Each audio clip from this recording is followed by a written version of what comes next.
The luxury cafe was filled with the scent of fresh coffee and the chatter of well-dressed customers enjoying their expensive meals. A wealthy man in a designer suit sat at a table near the center, sipping his imported espresso with an air of superiority. His gold watch gleamed under the chandelier as he scrolled through his phone, uninterested in anything around him. Just then, the door creaked open, and a tired-looking man stepped inside. His clothes were worn but clean, and his face carried the weight of exhaustion.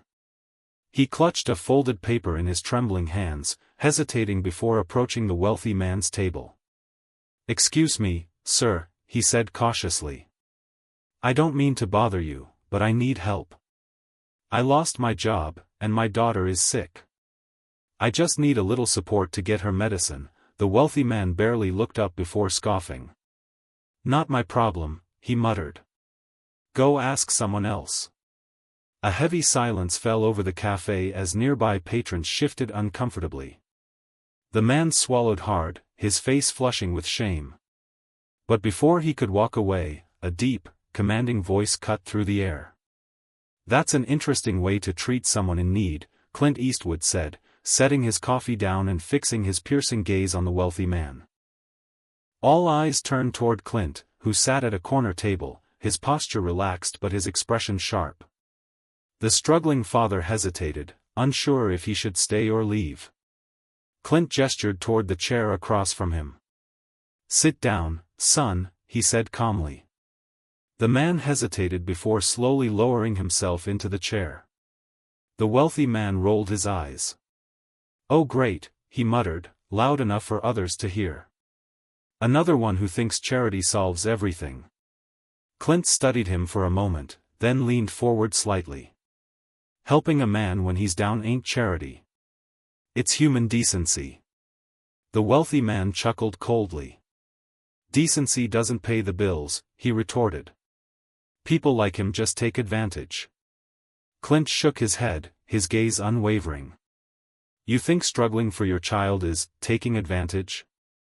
He reached into his pocket, pulling out his wallet.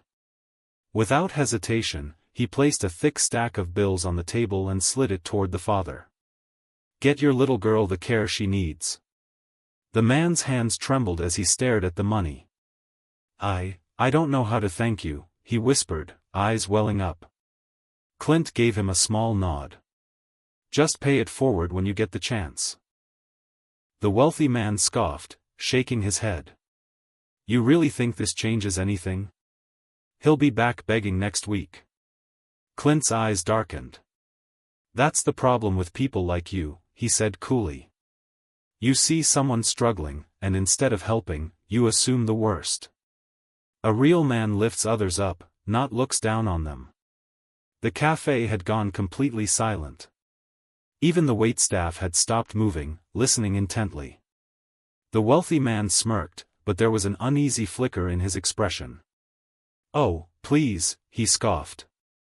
"If I gave money to every sob story, I'd be broke." Clint leaned back in his chair, studying him.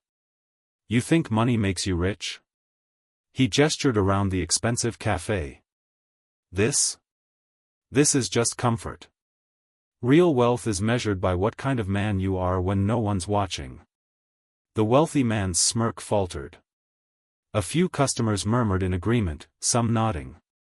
The struggling father wiped his eyes and stood, clutching the money tightly.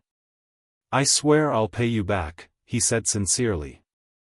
Clint shook his head. "Just take care of your little girl. That's all the payment I need." As the father left, the wealthy man shifted uncomfortably in his seat. Clint took a slow sip of his coffee before setting it down. "You know," he said, voice steady, "people remember how you treat them, especially when they're at their lowest." The wealthy man exhaled sharply, his frustration growing. "And what exactly do you expect me to do? Start giving away my fortune?" Clint gave a small chuckle. "No one's asking you to hand over your wealth. Just your attitude." The cafe door swung open again, and the father reappeared. He walked back toward Clint and handed him a small, crumpled receipt.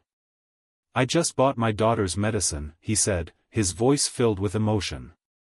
I couldn't leave without thanking you properly.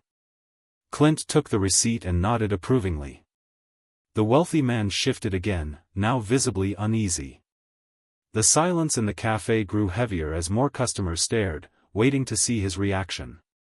He looked around, realizing how outnumbered he was in the court of public opinion. Clint stood up, adjusting his jacket. "Let me give you some free advice," he said, locking eyes with the wealthy man. "One day, life might knock you down. And when that happens, you'll wish someone like him was around to help you back up." The wealthy man's face hardened, but he didn't reply. He looked away, suddenly fascinated by his untouched espresso. The cafe remained silent as Clint turned toward the door. The struggling father watched him with gratitude in his eyes. "Thank you," he whispered again. Clint tipped his hat. "Take care of that little girl," he said before walking out. The moment the door closed behind him, the cafe seemed to exhale. The wealthy man sat frozen in his chair, staring at nothing. Slowly, the other customers returned to their meals, but the lesson lingered. A single act of kindness had not only changed a life, but also left an entire cafe questioning what it truly meant to be rich. If this story moved you, don't forget to subscribe and hit the bell icon for more stories that inspire.